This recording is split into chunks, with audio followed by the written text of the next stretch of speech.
Bonjour, enfin rebonjour.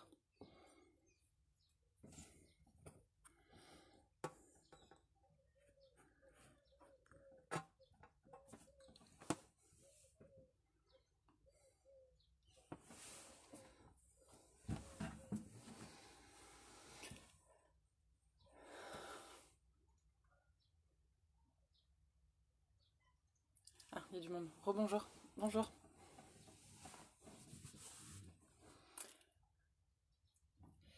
Bonjour aux gens qui arrivent. Bonjour Eric. Rebonjour Nat. Enfin, je sais pas si t'es... Je me souviens plus si t'étais là ce matin, Nathalie. Je me souviens plus. Rebonjour Suzanne, Marie-Noël, Guy, bonjour.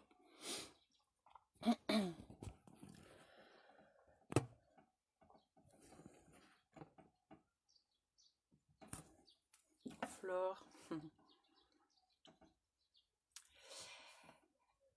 Du coup, bah bon, rebonjour ou bonjour. Donc, je voulais vous proposer ce live à 18 h là pour... je peux en faire une demi-heure. Enfin, après, ça dépend de... Bonjour Alexandre. Du nombre de questions, enfin du temps que ça prend. On verra ça. Donc un live questions-réponses sur la santé. Donc j'avais demandé de poser les questions en commentaire. J'avais fait un post. Coucou la Mélanie. Un post pour que je puisse un peu préparer voilà, les réponses. Après, si on a le temps, on verra peut-être prendre des questions en direct. Voilà, donc comme j'avais précisé sur l'événement. Comme j'avais précisé sur l'événement, en fait, je voulais on parlait de santé, mais vraiment santé au sens large. Donc c'est-à-dire ce qui concerne le corps physique, mais aussi la santé de notre esprit, notre mental, notre santé émotionnelle, notre santé énergétique, la santé de nos corps énergétiques, et aussi tout ce qui touche à la spiritualité. Ça fait aussi partie de la santé. Je pense qu'on ne peut pas... Enfin, pour être en pleine santé, on doit travailler à tous ces niveaux-là. Après, certaines personnes vont préférer rentrer par une porte et d'autres par une autre. Mais je pense qu'à un moment, on est obligé de voir tous ces points pour vraiment être un niveau de santé optimal. Voilà. Et notamment, le bonheur, pour moi, ça fait partie de la santé. Je pense qu'on ne peut pas être pleinement, enfin en pleine santé et malheureux, ça ne va pas ensemble. Voilà. Bah écoutez, je vais commencer peut-être à répondre aux questions que j'avais préparées. Enfin, qu'on avait préparées. Qu'on m'avait envoyé et que j'ai préparé la réponse. Alors, du coup, je vais un petit peu lire parce que pour... Enfin, je vais lire mes notes. Donc, en premier, donc Suzanne, que j'ai vu qui était déjà là.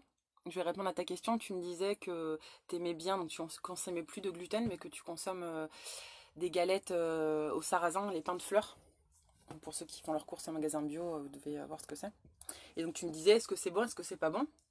Alors juste déjà en fait le sarrasin, je suis quand même pour préciser, c'est pas une céréale. On pense que c'est une céréale, mais ça n'est pas une céréale. Mais souvent on la met dans la catégorie des céréales et en fait c'est appelé pseudo-céréale, mais c'en est pas une. Donc bon, pour l'organisme c'est toujours mieux, moins nocif que manger des céréales et notamment des céréales à gluten. Il n'empêche que les galettes sous cette forme en fait c'est sous une forme cuite. Les galettes c'est cuit. Et or, tout ce qui est cuit, que ce soit ces galettes-là ou autre chose, dans le corps, ça provoque ce qu'on appelle une leucocytose digestive réactionnelle. Pardon. En fait, c'est-à-dire que le système immunitaire se met en route à partir du moment où on lui met des aliments crus, des aliments cuits, à partir du moment où on ingère des aliments cuits. Et donc ça provoque une augmentation du nombre de globules blancs et qui vont en fait vouloir éliminer les déchets. Donc ils considèrent en fait cette alimentation cuite comme un déchet qu'il faut éliminer. Ceci étant, donc cette leucocytose digestive réactionnelle, elle est moins importante si on consomme du cru avant le cuit et si on consomme aussi en quantité plus de cru que de cuit. Je vais y arriver. Donc ça veut dire que voilà, si vraiment t'aimes bien ces galettes de sarrasin, faut pas, tu peux continuer à en consommer, mais peut-être mange du cru avant. Voilà, des fruits, notamment, enfin, pas ce que tu veux en fait de cru, mais avant les galettes, et voilà, plus en quantité. Voilà, mais dans l'absolu, de toute façon, que ce soit ces galettes-là ou n'importe quelle chose cuite, ça va provoquer cette réaction. Voilà, dis-moi si la réponse te convient, s'il te plaît. Oui, Flore, j'ai demandé à poser les questions avant pour que je puisse un peu préparer, mais si t'en as une, vas-y, pose-la, puis si j'ai le temps, je répondrai. Parce que j'en ai eu quand même quelques-unes. Je mange beaucoup de fruits avant, bah écoute, c'est bien, hein, si tu manges beaucoup de fruits avant, c'est bien ça. Limite, ça diminue beaucoup l'impact en fait, cette leucocytose. Elle est quand même là, mais elle est beaucoup moins importante. Voilà. Alors ensuite, Marie-Noël, j'ai vu que tu étais là aussi, Marie-Noël, donc je vais répondre à ta question. Donc tu me demandais en fait comment on peut gérer le stress face à la reprise du travail, plus bah, toutes les règles qui sont, toutes les règles bon, de protection contre le virus qui doivent être mises en place. Moi, j'ai pas trop suivi ça. Donc la première chose, je pense, à faire, bah, c'est apprendre à gérer son stress. Une façon qui marche bien pour gérer son stress, c'est la cohérence cardiaque. Et à faire, pardon je rigole parce que je vois les commentaires, la cohérence cardiaque, le mieux en gros la prescription un peu du médecin, c'est 3 fois par jour, une fois le matin, une fois midi, une fois le soir, ça prend 5 minutes et en fait les effets ils durent 6 heures. Donc si tu le fais 3 fois dans la journée, ça couvre quasiment toutes les 24 heures. Donc ça a vraiment, enfin ils ont fait des études, hein, ça abaisse les niveaux de stress, c'est très efficace. Et aussi, donc ça c'est un peu un traitement de fond on va dire. Et ensuite dès que tu ressens une angoisse qui monte, un stress, une sensation désagréable dans ton corps, là tu peux aussi travailler la respiration donc en allongeant l'expiration. C'est-à-dire que tu inspires normalement mais tu souffles longtemps.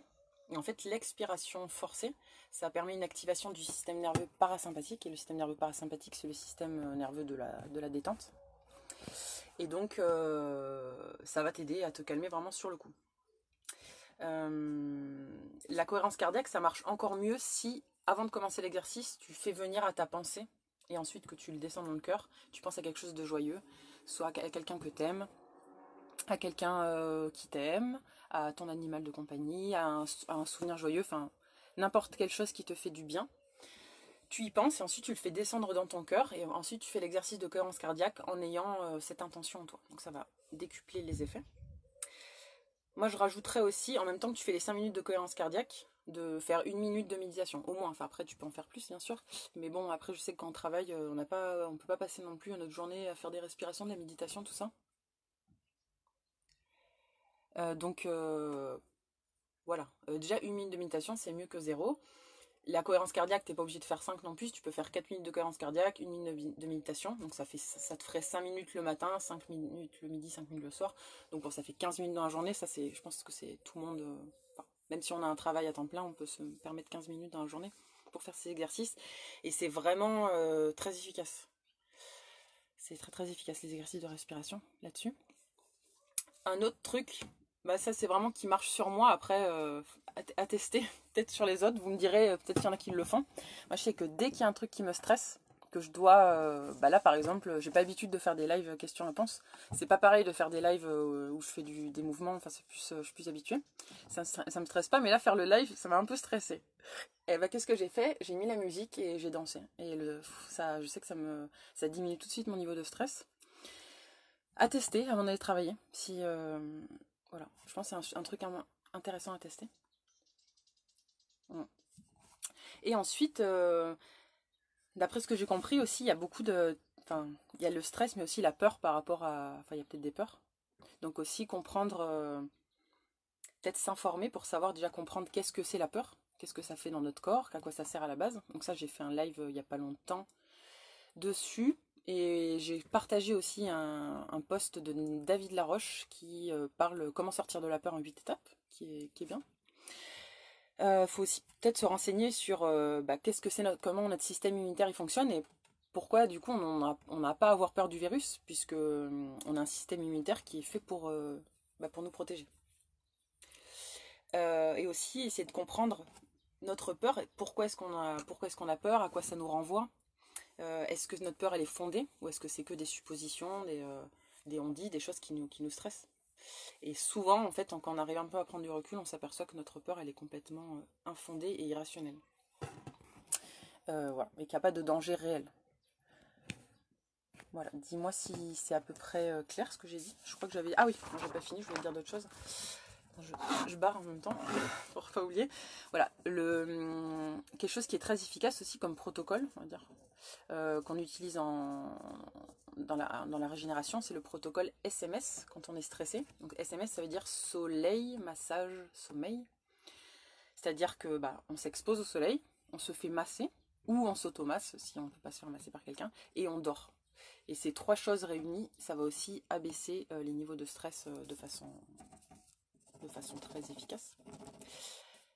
L'alimentation aussi, bien sûr, ça joue beaucoup dans notre état de stress. Quand on mange des fruits et des légumes, globalement, on est moins...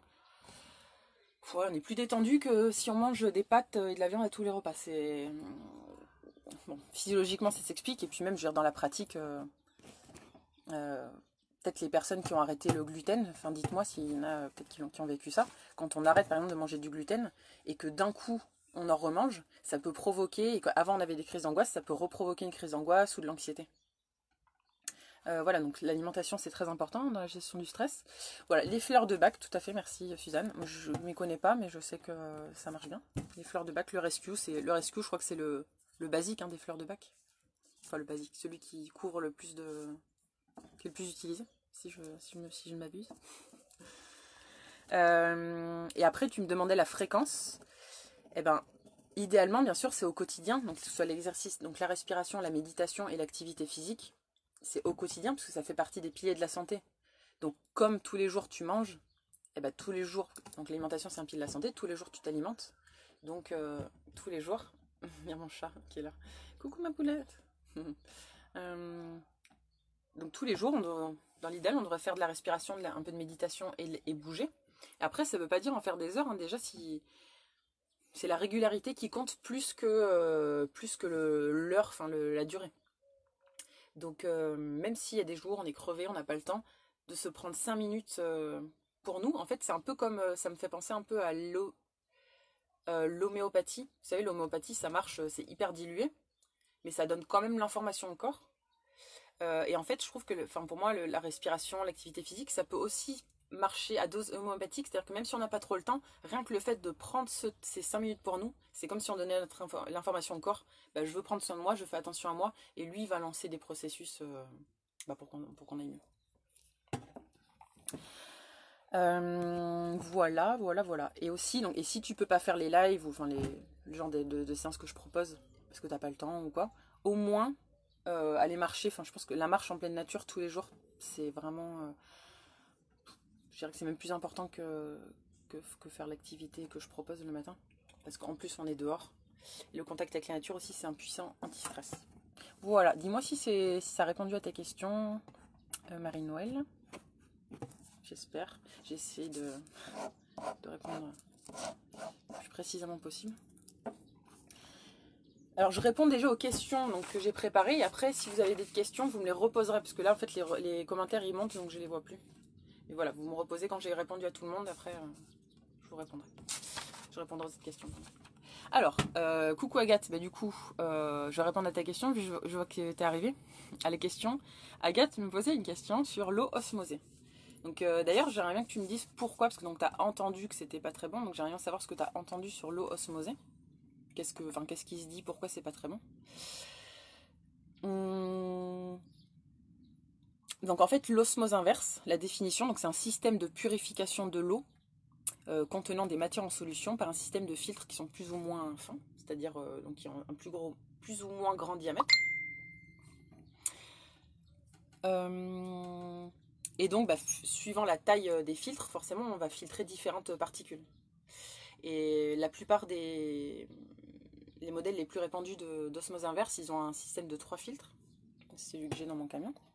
Donc le premier filtre, c'est un filtre à sédiments qui va retenir les impuretés solides.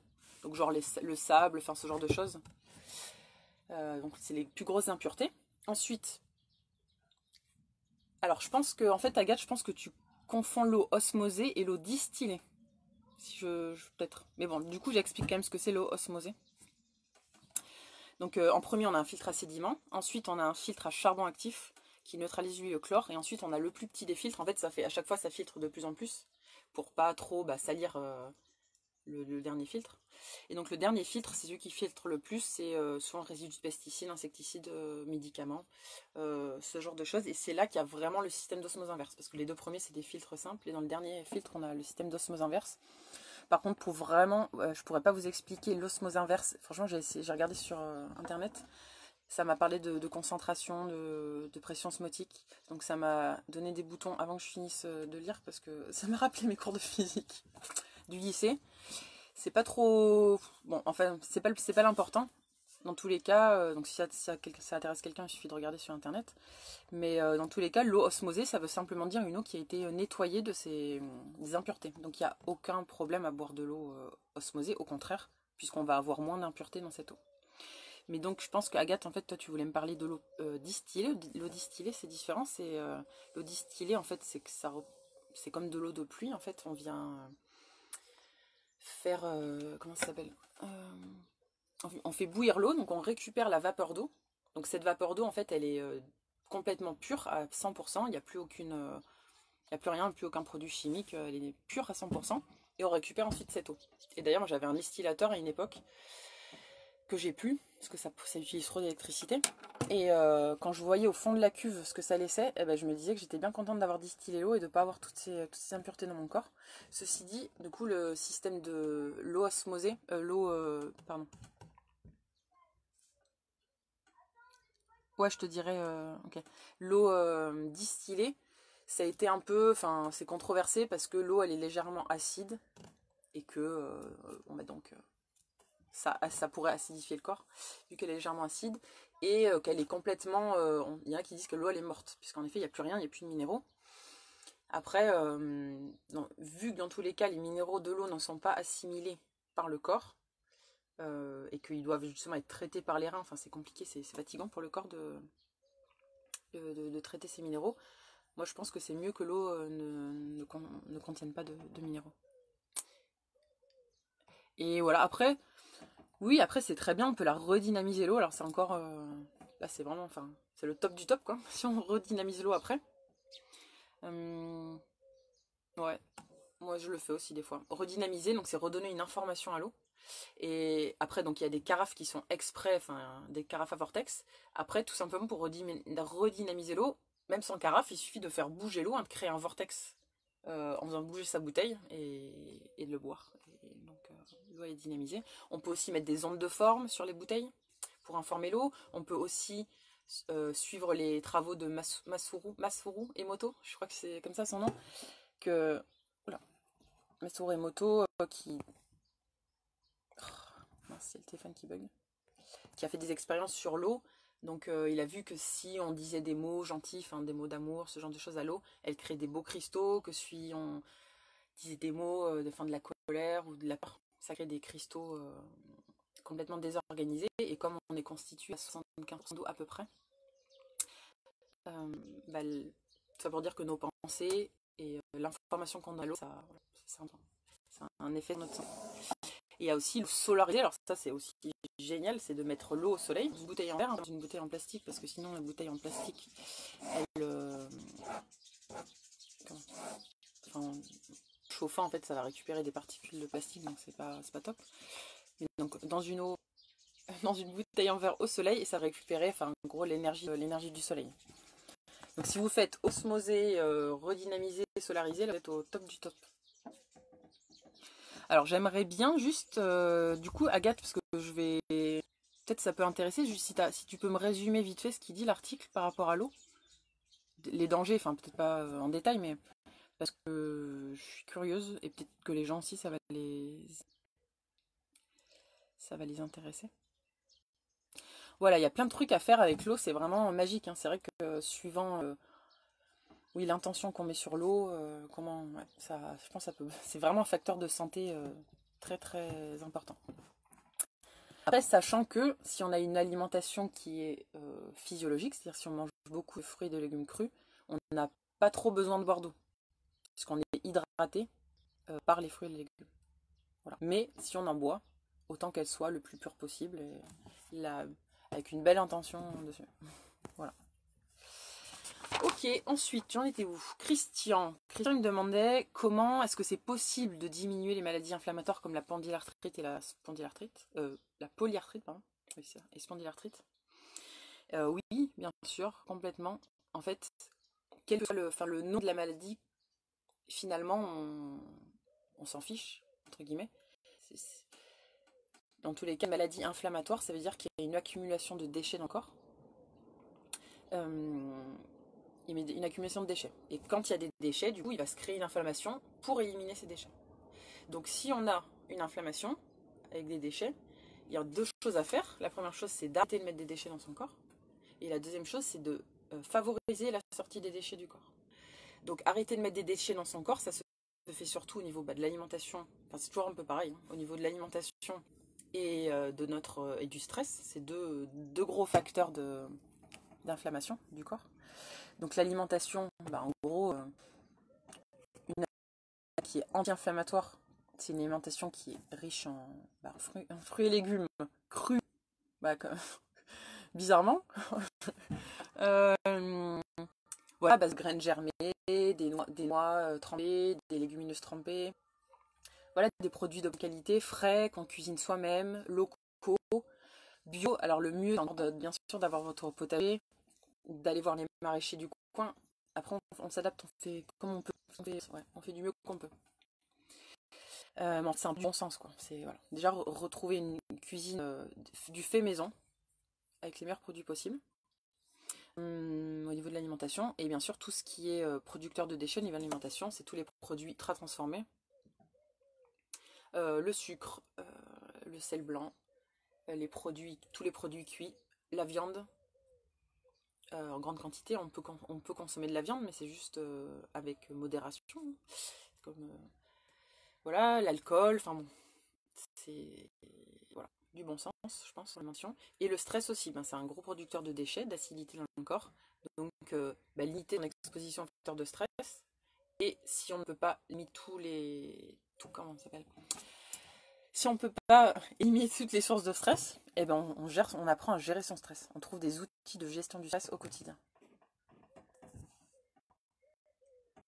Voilà. Et du coup, le deuxième point, c'est aider la sortie des déchets des déchets qui sont déjà dans le corps. Et donc pour ça veut dire qu'on va stimuler les émonctoires. Donc les émonctoires, c'est en premier, nous avons le gros intestin qui va éliminer les déchets par les selles. Donc pour l'aider, on peut prendre des produits comme du psyllium, charbon actif, argile verte. Les lavements aussi, ça aide bien à aider à la sortie des déchets. Le deuxième émonctoire, les reins. Donc pour aider les reins à faire sortir les déchets, justement on ne boit pas trop, on essaie de pas trop boire. Et si vous buvez, vous pouvez faire des tisanes de ortie, persil, voilà, ça aide les reins.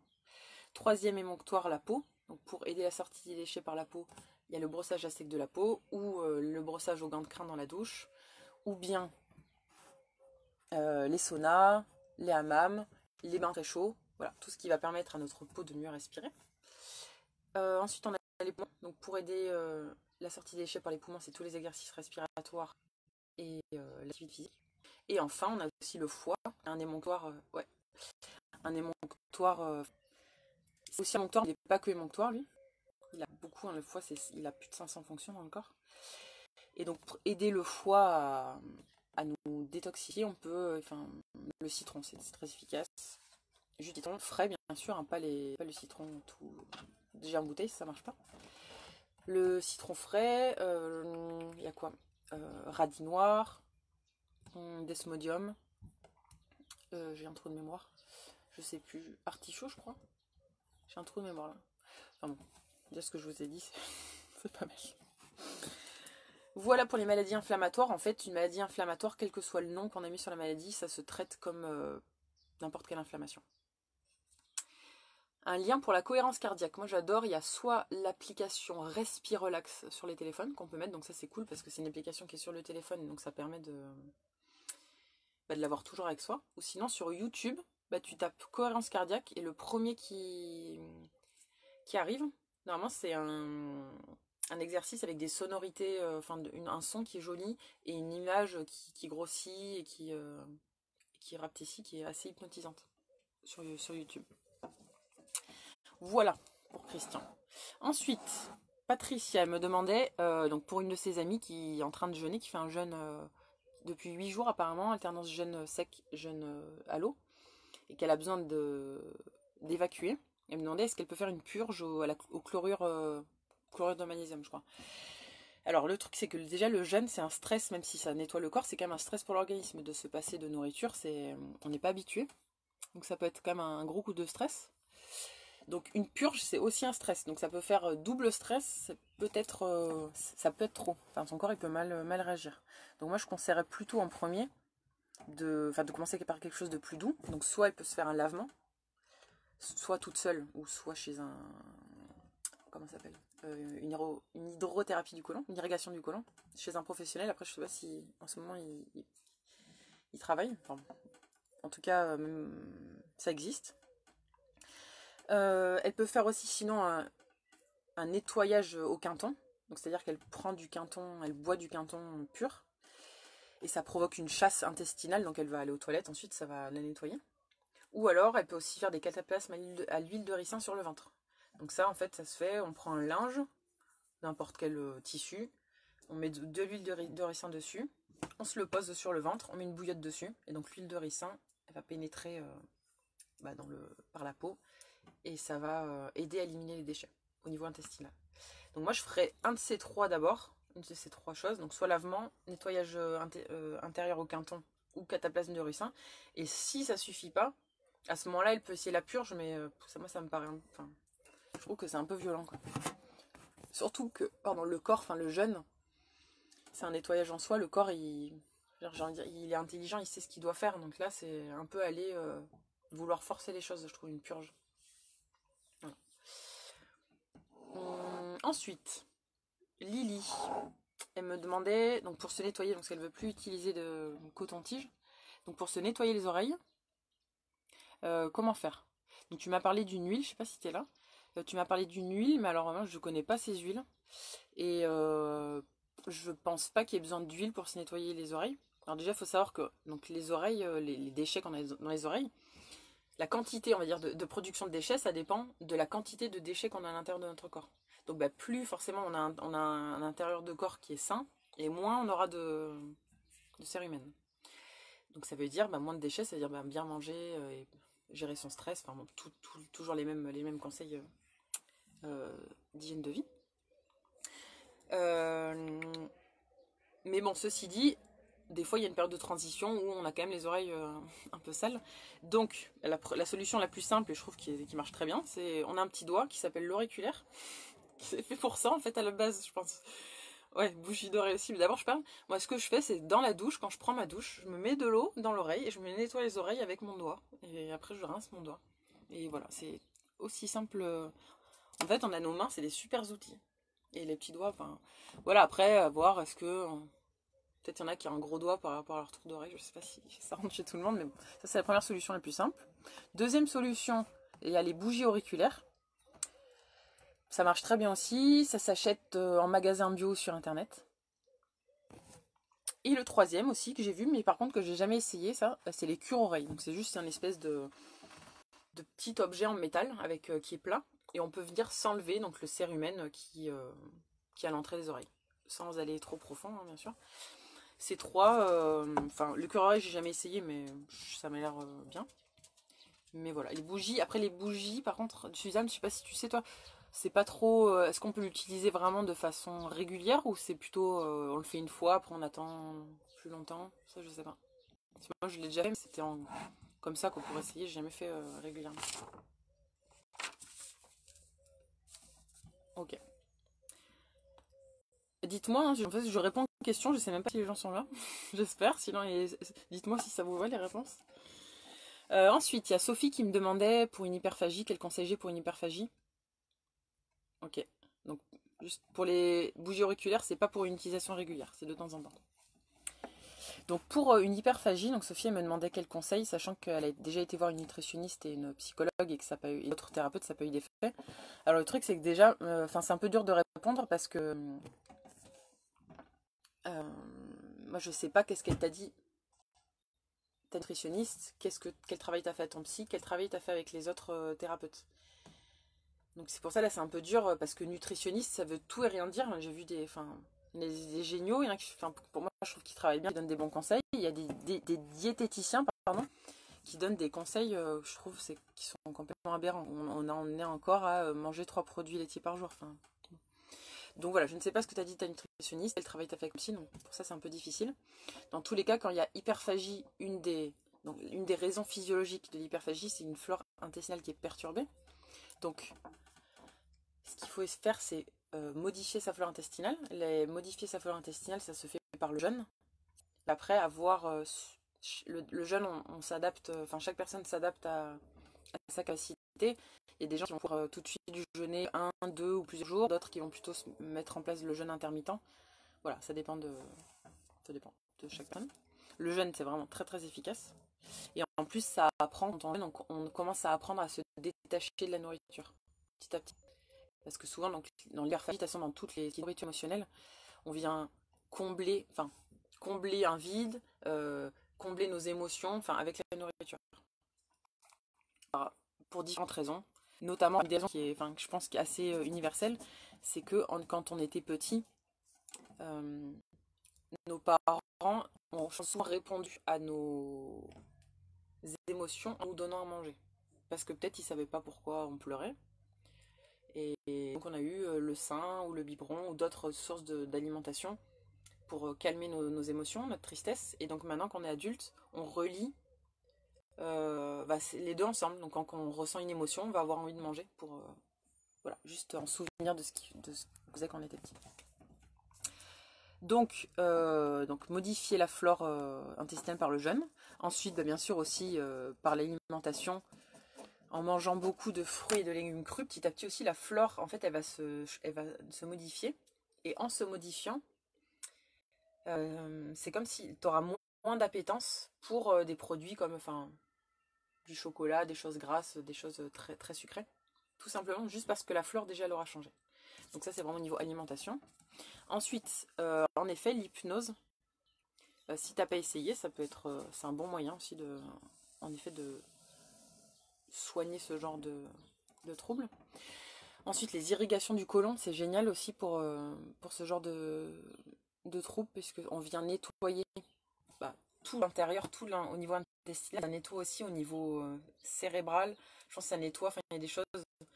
Là, c'est plus une sensation que j'ai, ça nettoie au niveau des mémoires, au niveau énergétique. Il se passe beaucoup de choses pendant une irrigation du côlon. Voilà, qui peuvent beaucoup aider dans les cas d'hyperphagie. Après, je dis pas que c'est pas une irrigation qui va tout changer, je pense qu'il faut le faire quand même. C'est une chose qui va venir aussi en le faisant plusieurs fois.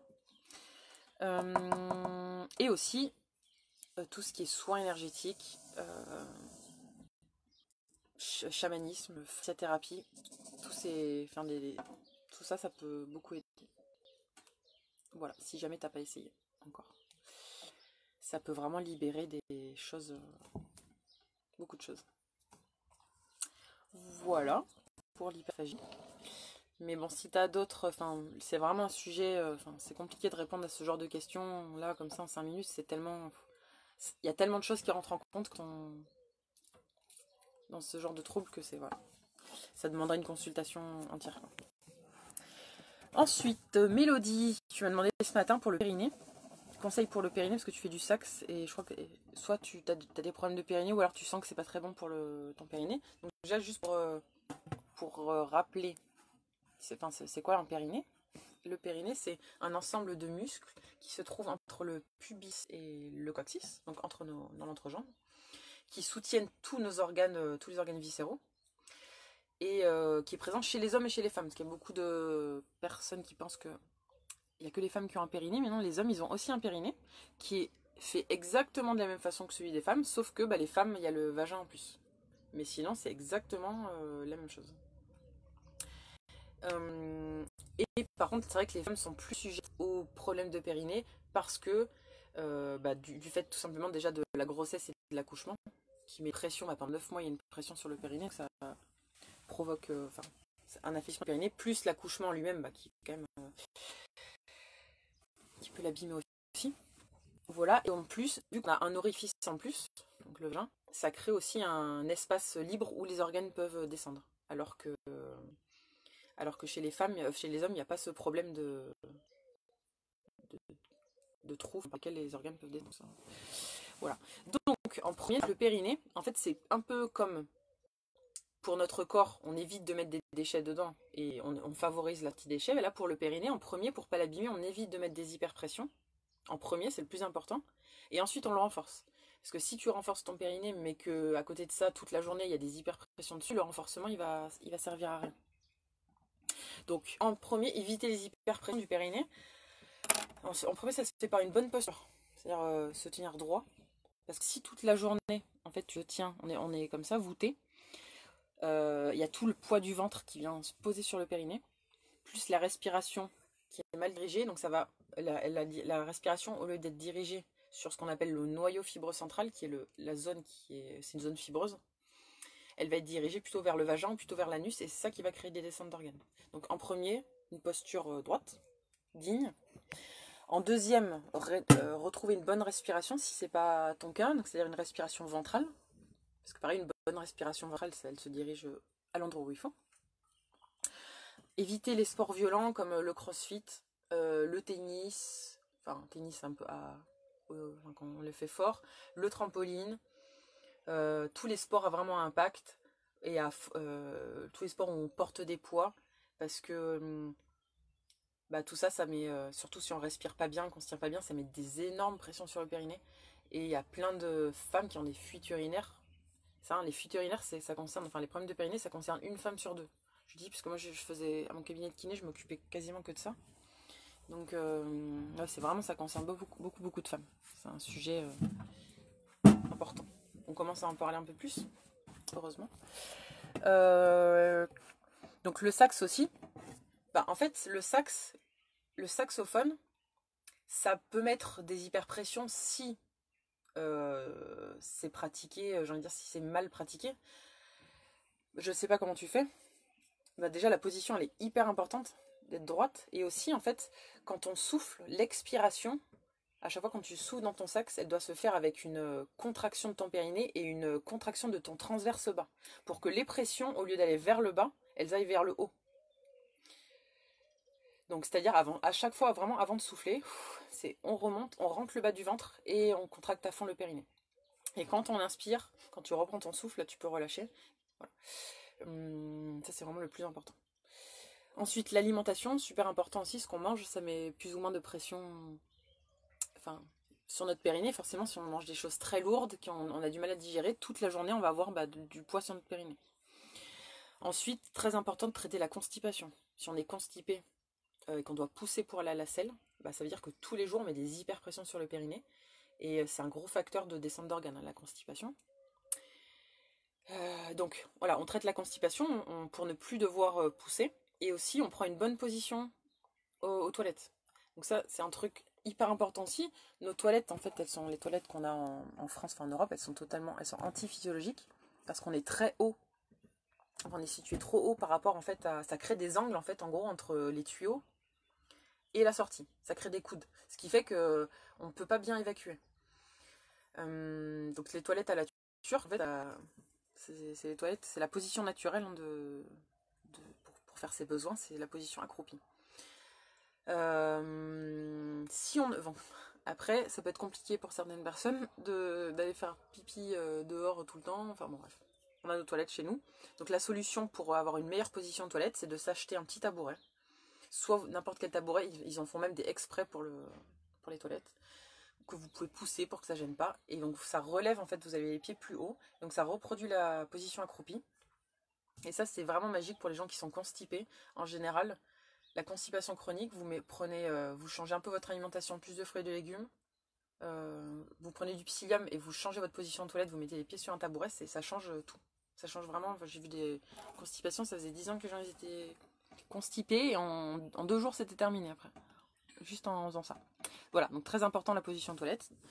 Donc tout ça, c'était pour éviter les hyperpressions sur le périnée. Ensuite, on protège son périnée au quotidien dans la journée, c'est-à-dire qu'à chaque fois qu'on fait un effort, on contracte son périnée et le bas de son ventre. Et donc contracter le bas de son ventre, donc c'est-à-dire rentrer votre ouais, c'est rentrer le ventre, coller le nombril à la colonne au niveau du bas du ventre, donc la zone qui est entre le pubis et le nombril. Et pourquoi on contracte le bas du ventre? Parce que le but là, c'est de décharger le périnée. Donc il faut contracter le bas du ventre pour que ça remonte un peu les organes. Parce que si vous contractez le haut du ventre, c'est pareil, ça va appuyer sur votre périnée plutôt que le remonter. Donc à chaque fois qu'on fait un effort, et notamment quand on tousse et quand on éternue, prendre l'habitude de contracter son périnée. Voilà. Et maintenant, donc pour le renforcer, notre périnée, enfin le périnée en fait ça fonctionne avec les abdominaux. Donc si on renforce le périnée, il faut aussi renforcer les abdos parce que si vous avez un périnée fort mais des abdos crocs, ça va pas, ça le fait pas.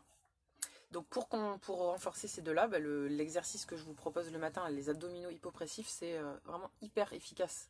C'est complet parce que ça permet à la fois de renforcer le périnée, les abdos, ça renforce le périnée et ça remonte. Quand on a un prolapsus, une descente d'organes, ça remonte les organes. Après, bien sûr, ça dépend du degré de prolapsus. Il y a différents stades de prolapsus. Si c'est un stade 1 ou 2 avec ces exercices, ça peut vraiment faire disparaître complètement la descente d'organes. Si c'est un stade plus avancé, c'est plus compliqué. Voilà. Voilà. Donc bref, les abdos hypopressifs, très bien. Aussi au quotidien, bah, de temps en temps dans la journée, faire quelques contractions de son périnée pour ne pas, pour essayer d'y penser. Essayer de se donner des mémos, par exemple, à chaque fois que je me passe les mains sous l'eau, je fais quelques contractions. Ou alors à chaque fois que je rentre et que je sors de ma voiture, je fais 10 contractions. Ou alors quand je suis au feu rouge. Enfin, chacun doit trouver son moment dans la journée qui l'arrange le plus pour faire quelques contractions du périnée. C'est vraiment un muscle qui est hyper important, le périnée, et qui est... enfin, je dis maintenant, on en parle plus, mais ça a été un peu l'oublié des muscles. Enfin, l'oublier de l'ensemble de muscles, et il n'y a pas si longtemps, il apparaissait même pas dans les manuels d'anatomie. Je sais pas, par tabou, par pudeur, je sais pas trop. Mais en tout cas, il est très important. Voilà. Et aussi, au niveau du périnée, enfin là c'est un autre niveau, au niveau énergétique, on a le chakra, comment il s'appelle, le chakra racine. Et donc, quand on a un périnée soit fatigué, une descente d'organes, au niveau du chakra, ça se ressent, il y a des fuites d'énergie aussi. Et en effet, c'est ce que j'allais dire. Merci Émilie. Les boules, voilà. Qu'est-ce qui peut renforcer aussi le périnée? Les boules de geisha, les œufs de yoni, ce genre comment on dit, c'est pas des appareils, mais bon, ce genre d'instruments. Ça renforce le périnée. Par contre, moi je vous conseillerais de l'utiliser que quand votre périnée il a déjà une certaine force. Parce que utiliser des œufs de yoni ou des boules de geisha sur un périnée qui est déjà un peu fatigué, ça va le fatiguer encore plus. Donc c'est d'abord renforcer votre périnée. Et ensuite, quand il est bien, je dirais que c'est plutôt pour entretenir les œufs de yoni et les boules de geisha. Plutôt que pour renforcer. Voilà, et quand on les porte, normalement la recommandation c'est on les met 20 minutes, hein, pas plus, et après on les enlève, sinon c'est comme si toute la journée vous portez un truc, ouais, toute la journée vous avez un poids dans votre main, à la fin de la journée votre biceps il est mort. Les chaussettes, le périnée c'est pareil, si on lui met un poids dessus toute la journée, c'est trop fatigant. Voilà. Alors, j'avais vu 2 autres questions. Pour Sandrine, qui me demandait pour une allergie aux antibiotiques, que faire? Eh bien, ne plus prendre d'antibiotiques. Je pense que c'est la meilleure solution. J'ai envie de dire, si ton corps il a une allergie aux antibiotiques, eh ben, c'est que ton corps il a tout compris. Il rejette un truc qui est pas bon pour lui. Les antibiotiques, ça veut dire les antibiotiques, c'est un destructeur de vie. Ça tue tout notre microbiote. Toutes les bactéries qui sont nécessaires à notre santé, ça les tue. Oui, je fais pas le distinguo entre... en fait, à la base, il n'y a aucune bactérie, ni aucun virus qui est pathogène. Ils deviennent mauvais pour nous, entre guillemets, c'est juste quand notre terrain est faible. Que nous, on a un terrain qui est faible, qui a certains types de bactéries ou certains types de virus qui vont se multiplier. Mais c'est pas eux qui sont en cause. C'est notre terrain. Et donc, voilà, après, je sais pas pourquoi tu dois tu as pris des antibiotiques ou tu devais en prendre, mais je suis sûre qu'il y a une solution alternative aux antibiotiques. Et donc, si ton corps est allergique aux antibiotiques, eh bien, ne prends plus d'antibiotiques et juste revois, enfin, au niveau de l'alimentation, enfin, c'est toujours un peu pareil, alimentation de qualité, de rien. Gestion du stress, voilà, surtout ces deux, enfin, activité physique, respiration, pour avoir un intérieur du corps, j'ai envie de dire, sain, tout simplement. Ensuite, Morgane, donc tu me demandais comment faire donc, quand tu médites, que tu as des pensées parasites qui t'empêchent de rester concentré. Et en fait, il n'y a que en méditant, comme dit, c'est en forgeant qu'on devient forgeron. Et ben là, c'est exactement pareil, c'est en méditant que tu auras moins de pensées. Comme c'est en marchant qu'on apprend à marcher. Et là, en fait, justement, le but de la méditation, c'est d'arriver à ne plus se laisser envahir par ces parasites. Et donc là, tu me décris que tu as ça. Donc en fait, il faut juste méditer. Et c'est petit à petit, si tu le fais toujours, eh ben, tu arriveras de plus en plus, ou de moins en moins, à te laisser parasiter par ces pensées. Et c'est sûr qu'au début, c'est frustrant, c'est énervant, on a envie que ça aille plus vite. Je comprends. Mais il n'y a aucune solution, désolée. Non, il n'y a pas de solution magique. Non, il n'y en a pas. Je cherche, mais j'en trouve pas. Voilà. Après, il y a juste pour pas que ça devienne trop énervant, frustrant, tu peux juste au début pas le faire trop longtemps. Parce que sinon, si on n'y arrive pas, on fait un truc, si on n'y arrive pas, ça nous prend la tête, on est encore plus énervé. Donc juste peut-être te mettre un réveil, te dire aujourd'hui je fais 1 minute. Comme ça, si tu sais d'avance que tu vas faire que 1 minute, c'est plus facile de rester concentré pendant 1 minute que pendant un quart d'heure. Tu fais 1 minute et quand tu vois qu'à partir de 1 minute de méditation, tu gères, tu arrives bien, à ce moment-là, tu fais 1 minute 30 ou 2 minutes. Et chaque fois, tu augmentes cette durée. Et moi, j'aime bien mettre le réveil parce que ça me donne un peu un... J'ai pas besoin de me concentrer sur combien de temps je vais rester, ce que je vais y arriver. Je sais que c'est d'avance combien de temps je vais le faire. Voilà. Alors, mon mari allergique aux antibiotiques. Eh ben oui, s'il est allergique aux antibiotiques, c'est sûr que s'il en prend, il va être plus malade. C'est normal. Alors, non, l'argent colloïdal, je connais pas. Je connais, mais j'ai jamais utilisé. Je peux pas donner mon avis là-dessus. Du coup, d'ailleurs, je veux bien que tu me dises à quoi ça sert. Peut-être si tu me dis à quoi ça sert, je pourrais te donner mon avis. Alors, pour les verrues plantaires. Pour les verrues plantaires en symptomatique, donc, alors, qui dit verrues plantaires dit, ça veut dire qu'il y a des déchets à l'intérieur du corps. Et que les déchets, ils essayent de sortir par la peau. Donc, la première chose, enfin, c'est de traiter le terrain, donc toujours pareil, avec une alimentation. Alors, je te réponds après, Morgane. Donc, alimentation saine, gestion du stress, tout ça. Et en local, ce qui marche bien, ce qui marche très bien, c'est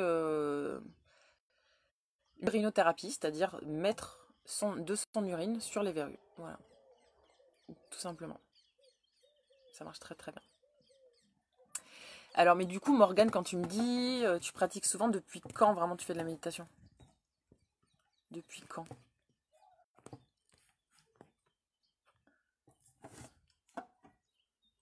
C'est important de savoir ça. Si vous avez... Écoutez, il reste 9 minutes. Donc si vous avez des questions, d'autres questions, je veux bien. Enfin, j'ai vu Rudy, je sais pas si t'es encore là, j'ai vu que tu avais des questions. Tu m'avais posé une question par rapport aux aliments bio, je crois, mais j'essaie de regarder. Je crois que tu me disais qu'en gros, le bio, c'était pas une panacée. Je retrouve. Ah oui, j'avais remonté. Non, j'arrive pas à remonter. Si quelqu'un... J'attends les questions. C'est plus stressant, là, j'ai pas eu le temps de les préparer. Ah, ça c'est bien, ça c'est une question que j'aime bien. Combien prendre du quinton par jour? Alors, il n'y a aucune limite de... Voilà, du coup, ça va trop vite, là. Attendez. Donc, combien prendre de quinton par jour? Il n'y a aucune limite de dose de quinton. C'est faire des tests. En fait, plus on est déminéralisé et plus notre corps il va avoir besoin de quinton. Or, on ne peut pas savoir à quel point on est déminéralisé. Souvent, plus on est déminéralisé, plus on est épuisé, mais bon, on peut pas savoir exactement. Donc en fait, tu fais des tests. Le premier jour, je sais pas, tu te prends un verre, tu vois comment ça va, si tu te sens bien. Si ça va, le lendemain, t'en prends 2 verres. Tu, tu, tu fais des tests. Mais il n'y a aucune limite. Enfin, il peut pas y avoir de trop de quintons. Alors, du coup, là, il y a eu j'ai fait plein de commentaires d'un coup.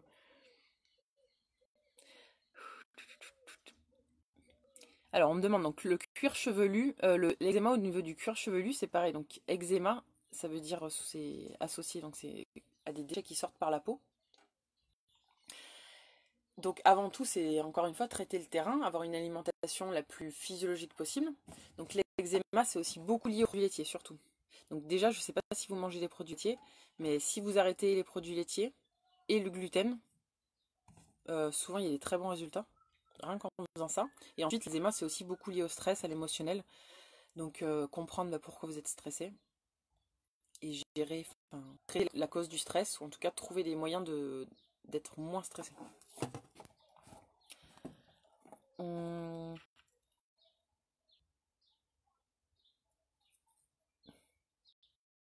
Alors, je regarde un peu.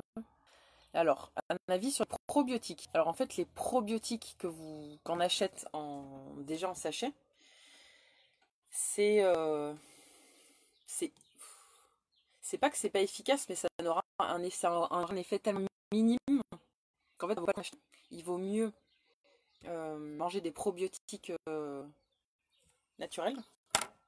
Les probiotiques naturels, alors que je me souviens bien, c'est tout ce qui est tous les produits fermentés, ce sont des probiotiques naturels. Donc, qu'est-ce qu'on a?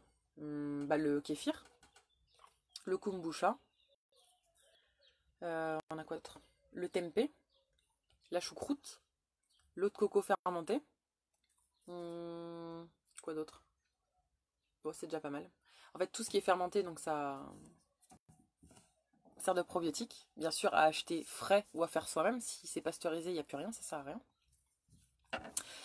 Voilà, parce qu'en fait, les probiotiques qu'on achète en sachet, il y a tellement peu de souches par rapport au nombre de souches que nous on a dans notre ventre. Et en plus, chacun aussi a des souches différentes, un nombre de bactéries différentes parce qu'on est tous différents.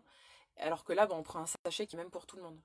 Alors que si on mange des choses fermentées, c'est comme si notre corps il va faire le tri entre là il prend ce qu'il a besoin, il rejette ce qu'il n'a pas besoin. Il va le faire tout seul. Le kéfir, le kombucha, donc kéfir c'est du lait fermenté, kombucha c'est des fruits fermentés. La choucroute, de la choucroute fermentée. Les légumes lacto-fermentés, merci, tout à fait, j'avais oublié, mais c'est. En plus, ça c'est. Enfin, le kombucha, on peut le faire tout seul aussi. Les légumes lacto-fermentés, c'est super.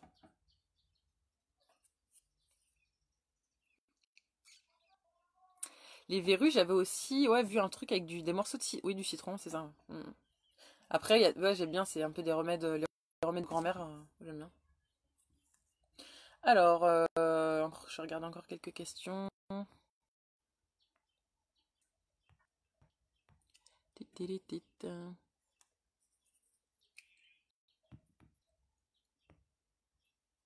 En fait, j'arrive pas trop à remonter sur les. Allez, je vais prendre une dernière question. Mais j'arrive pas à remonter les. Vous savez que les commentaires ils descendent, après, j'arrive pas.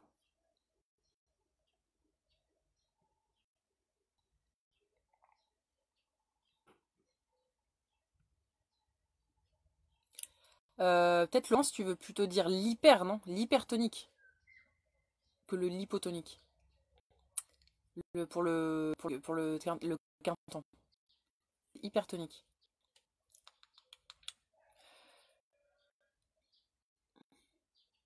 Je sais qu'est-ce qu'il me prend dilué. Alors en fait, franchement là je veux pas dire de bêtises. Je pense que. Attendez. L'hypertonique. Moi j'achète toujours hypertonique. Mais Stéphanie, je sais pas si c'est là, tout à l'heure j'ai vu qu'il y a une autre qui regardait. Non, je pourrais pas vous répondre pour l'hyper ou l'hypo. Je pense que si t'as pas de problème d'hypertension, tu peux prendre de l'hyper. Je crois que ça va avoir avec l'hypertension, mais je ne suis pas sûre. Donc à vérifier. Normalement, si t'as pas de problème à ce niveau, tu peux le prendre en hypertonique. Du coup, ce sera plus efficace. Voilà. Allez, bah, du coup, je vois la dernière question, quoi. Quelle est ma journée type en alimentation? Bah, après, c'est vraiment très variable. Moi, j'aime bien faire des expériences. Et en ce moment, je fais une expérience de... Je mange beaucoup liquide. Depuis 3 semaines, je bois presque que des jus et des... Comment ça s'appelle? Et des smoothies. Et bah là, ça fait juste... ouais, peut-être quelques jours que j'ai recommencé à manger un peu plus dense. Des noix. euh, Ouais, des noix, des oléagineux, parce que je sentais que j'en avais besoin. Mais donc, j'ai pas vraiment de journée type. J'aime bien, enfin, si. Ce qui est sûr, c'est que je prends jamais de petit-déj. Si je fais le intermittent, bon, ça tous les jours. Le midi, ça arrive que je mange pas forcément le midi, je mange quand j'ai faim. Donc, des fois, c'est à 14 h, des fois, c'est à 15 h. Et souvent, je commence par un jus. Parce que je trouve que ça permet de bien s'hydrater, d'avoir beaucoup de neurones d'un coup. Et ensuite, soit je bois que le jus, et après je fais mon repas plus tard, dans la soirée, une grosse salade, des fruits, enfin toujours un peu à base beaucoup de fruits. Ou alors je mange directement après le jus si j'ai faim, ça dépend. Voilà, mais j'essaie de me rapprocher, enfin de manger le plus possible de cru. Et enfin, en gros, de ce que je vous dis, quoi. Ce que je vous dis, j'essaie de le faire en général. Après, je suis pas. Personne n'est parfait, le but c'est pas d'être parfait. On fait tous comme on peut, des fois. Enfin, voilà. Oui, on fait du mieux qu'on peut, mais j'essaie de mettre en application quand même ce que je vous raconte. Bon, ça m'a pas empêché de manger une pizza l'autre jour. Et de boire du vin rouge. C'est très bon. Et un jus, aujourd'hui, comme jus, j'ai fait quoi? Carottes, gingembre, curcuma, ail, poire. C'était trop bon. Quand je suis invitée, est-ce que je craque?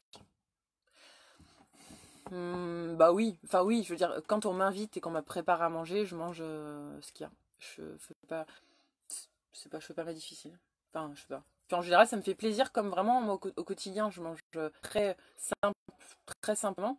Ça me fait aussi plaisir de temps en temps de manger un truc un peu plus, comment on dit, un peu plus dense, un peu plus. Enfin, c'est aussi sympa, hein, ça reste c'est un plaisir, hein, la nourriture.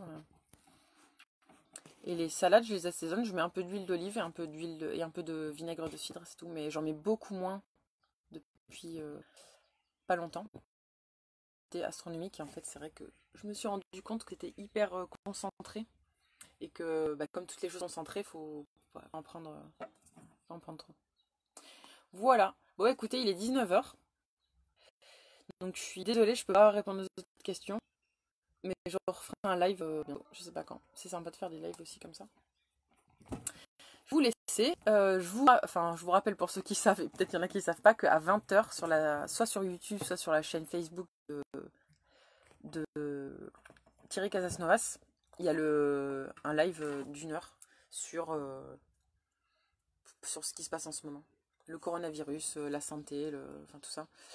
Qui va être, je pense, génial. Je vous conseille de le regarder. Ça dure pas longtemps. Ouais, et de le partager.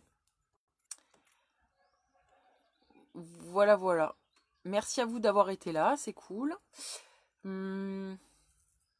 Voilà, c'est tout. Je voulais vous remercier.